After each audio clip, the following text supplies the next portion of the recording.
Let's proclaim that the effort worth offering, the undivided effort, the singular effort, the effort that matters is what?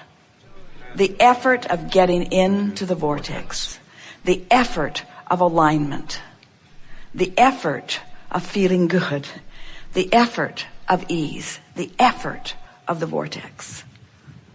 Today, no matter where I'm going, no matter what I'm doing, it is my dominant intent to look for what I'm wanting to see. I'm going to distract myself from things that trouble me. I'm going to pamper myself into alignment. I'm going to soothe myself into alignment. I'm going to love myself into alignment. I'm going to treat myself so good it's going to be impossible for me not to be in the vortex. And then I will uplift the world. In every moment that you are experiencing life, you are causing an expansion, and the larger part of you is expanding. In other words, you cannot look for a moment at something unwanted without an equivalent desire emanating from you in a vibrational pattern.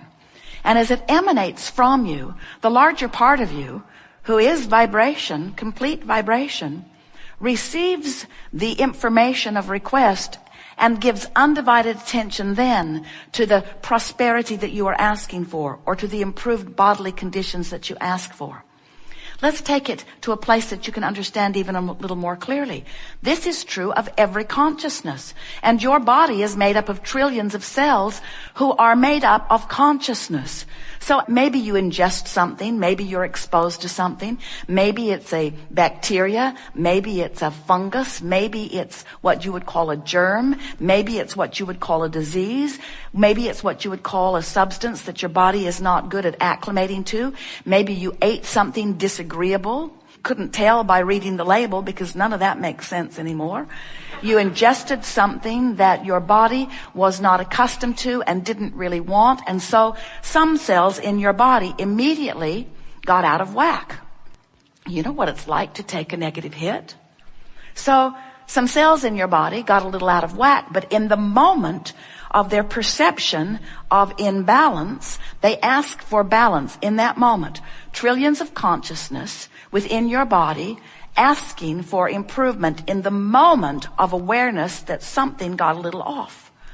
And in the moment that this happened, whether it's a one-celled organism or many cells in communication in your body, when that cellular request happened, in other words, your cells took the bounce, know what they don't want, know what they do want. In the moment that that request is set forth, the non-physical part of you, the energy that creates worlds, begins flowing in response to that request, and an immediate balance occurs. Immediate, instant manifestation. This is happening in your body all day long, every day. You don't even know how well this factory, this vibrationally based consciousness factory called your physical cellular body, is coming into balance all day, all day, all day, all day, all day, all day.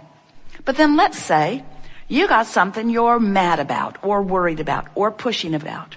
So you've been in this sort of problematic mode for a while where you're really poking around at the problem, even though solutions are framing up for you and happening. And as you, as the captain of this cellular ship, are focused in this negative way where the predominant emotion within you is one of worry or anger, you cause a vibrational resistance in the communication of this vibrational body that is yours. And even though your cells know exactly what they want and need and are asking from a place that they can be answered exactly, you're in the way. And we call that resistance. We call it resistance, and you know when you're doing it because negative emotion is present. Negative emotion is present at first. If you keep it up, the negative emotion gets stronger.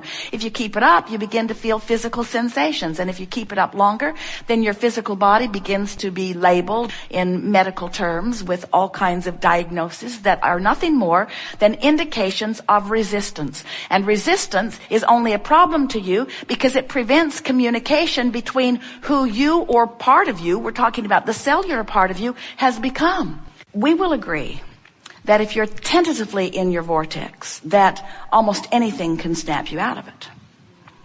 But if you got in, and you got in on purpose, and you milked it, and you proclaimed that you were there, and you acknowledged how it is you got there and why it is you were able to stay there, you won't easily be pulled out of it. And when you are pulled out of it, you'll know how to get right back in.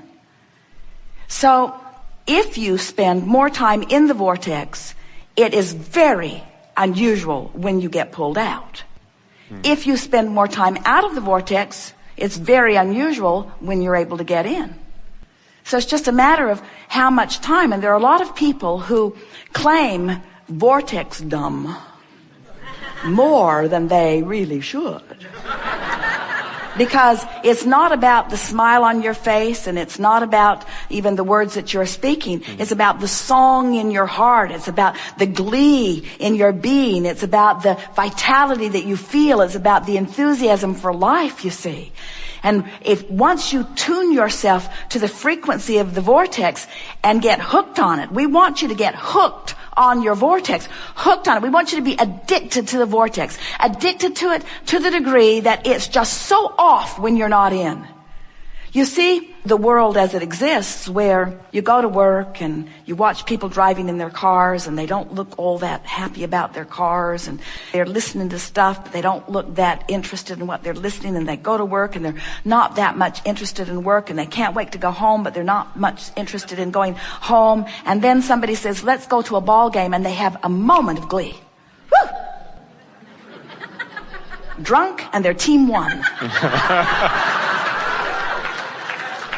But in comparison with how much was going on in their life, it was just a little bit of time in the vortex, and most of the time not even trying to be in the vortex. You get what we're talking about? So when someone says, I struggle to get in and I have a hard time staying in, and it's only because you have not practiced it enough that the in the vortex vibration dominates. But when it does, there will be a tipping point on the fulcrum of your life where things that you've been waiting for what felt like a very long time will come, and they will come so easily you will laugh at the absurdity of your having held them away so long. In other words, the work, this is where it's at. It's getting into the vortex where everything that you are and everything you want is. But you just gotta figure out on your own how to get in and then how to stay in. Don't ask someone else. There is a tendency as humans to want to find something that makes you feel good when you see it. But then you become those who just look around for good things, and when you don't find them, then you're all bummed out and out of control. So we are really not very often wanting to be very cooperative in providing for someone a thought that just makes them feel good when they listen to us.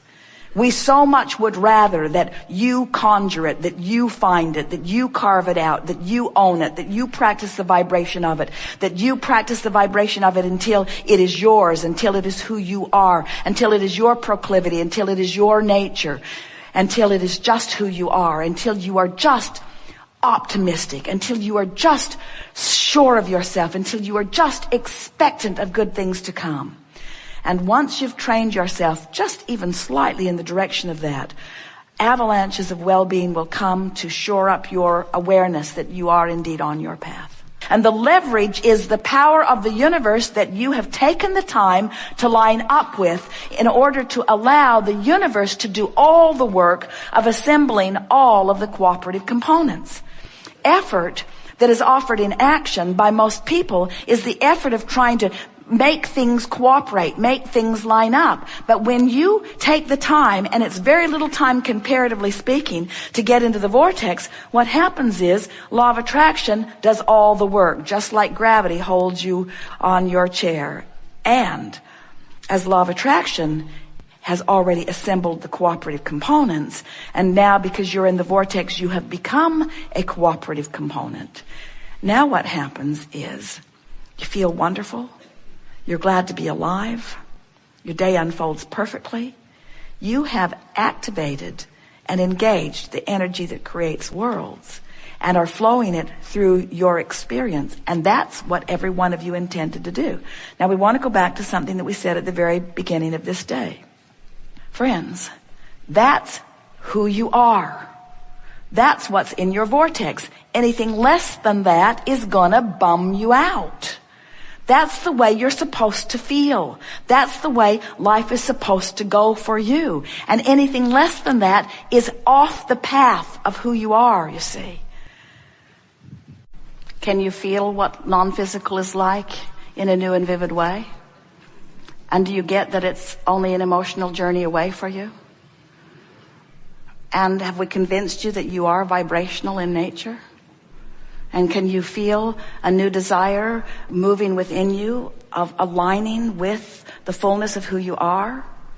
Do you feel a new appreciation for the contrast that maybe at the beginning of this gathering you thought you could do with a little less of? Don't you like the expansion that is being born for you, through you, by you? Aren't you willing to let go of the pettiness of physical life that's sort of been bogging you down and holding you back? Aren't you just eager to start loving, which is natural to you, and living that love, which is natural to you? Don't you find yourself just exhilarated about the idea of being source energy in physical form, moving around this physical time-space reality for the express purpose of taking thought beyond? Don't you just adore being such important catalyst to the expansion of this universe? Don't you feel proud for the part you've played? Don't you just love the others with whom you share your planet? And isn't their variety and diversity just the most wonderful thing? Don't you just love in ways that you cannot even define in words the balance that all of the different beliefs and interests and desires hold? Can't you feel the power of that balance? Don't you just love that out of all of that variety is born this vibrational reality that is the future of that which you call life on planet Earth? Doesn't it feel good to you that you are fulfilling your purpose in the way that you meant, that you came into this body and that you exposed yourself to the contrast and that you have been part of the expansion? And don't you just love knowing that not only have you been an important part of the expansion, but that you can make your claim on the expansion that you've carved out here and now? Don't you love knowing the eternal nature of your being? Don't you just love knowing that you will never, ever, ever, ever, ever come to an end?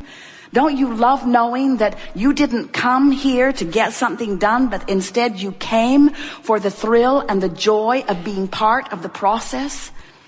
Don't you just want to walk up to all people in all parts of the world, no matter where they stand and what they're doing? And don't you just want to say to them, thanks for your part. I don't really understand your life. I don't even know where you come from. I don't even understand why you want what you want. But thanks for being the different part that plays the different role that adds to the future that we are all about.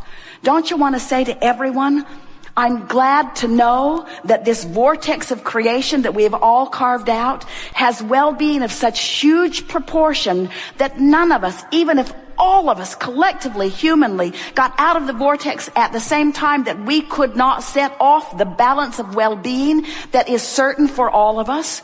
Don't you love knowing that life will continue to 20,012 and beyond and beyond and beyond and beyond and beyond? And does anything else make any sense to you? Don't you feel the power of this vortex of creation? And can't you feel that it's queued up for more and more and more and more and more? Don't you love knowing the eternal nature of your being? And aren't you eager to just carve out your joyful part in the moment? Aren't you ready to put down your burdens and stop struggling to defend and defend and guard against and take wrong things and make them right? Aren't you ready to embrace the rightness in all things while you pick out the specific things that are particularly of interest or desire to you? Don't you love knowing that you don't have to fix this planet, that you don't have to fix one other thing, that not one person needs to do one thing different? Don't you love knowing that you have perfect government and so does everyone else? Don't you love knowing that you have perfect gender and so does everyone else? Don't you love knowing that the diversity of religion and the diversity of beliefs and desires are perfect as they are? Doesn't it just take a big load off your shoulders to realize that things do not have to change in order for you?